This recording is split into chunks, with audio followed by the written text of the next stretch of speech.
Hello friends, నేను ఈరోజు మీ ముందుకి మసాలా వంకాయతో వచ్చానండి.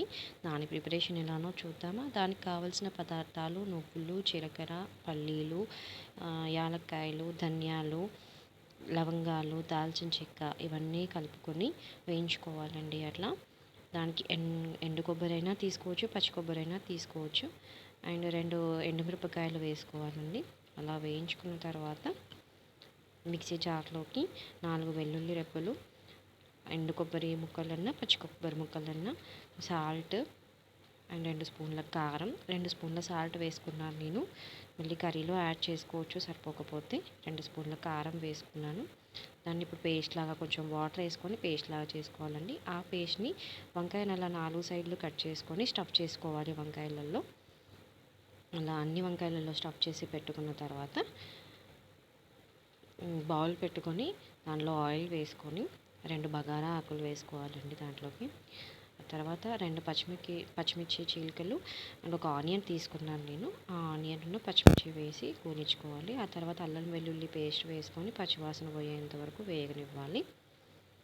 వేగిన తర్వాత కొంచెం సాల్ట్ వేసుకోండి, ఎందుకంటే ఉల్లిపాయలు వేగుతాయి తొందరగా. కొంచెం సాల్ట్ వేసుకున్న తర్వాత పసుపు యాడ్ చేసుకోవాలి దాంట్లోకి.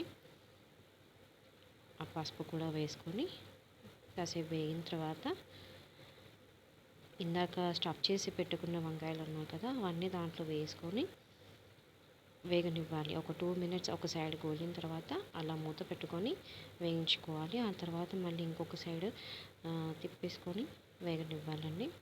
అలా వంకాయలు వేగుతున్నప్పుడు మళ్ళీ క్యాప్ పెట్టేసుకోండి, క్యాప్ పెట్టుకొని వేగనించాలండి.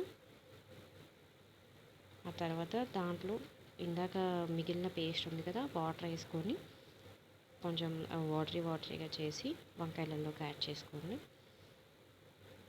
కారం సరిపోలేదండి నాకు ఇందాక, అందుకే కొంచెం కారం యాడ్ చేసుకుంటున్నాను. మీ రుచికి తగినంత కారం యాడ్ చేసుకోవచ్చు. దాంట్లోకి కొంచెం చింతపండు రెమ్మ తీసుకొని దాంట్లో కొన్ని వాటర్ యాడ్ చేసుకొని ఓన్లీ ఆ వాటర్ని దానిలో ఆ కర్రీలో యాడ్ చేస్తున్నాను నేను.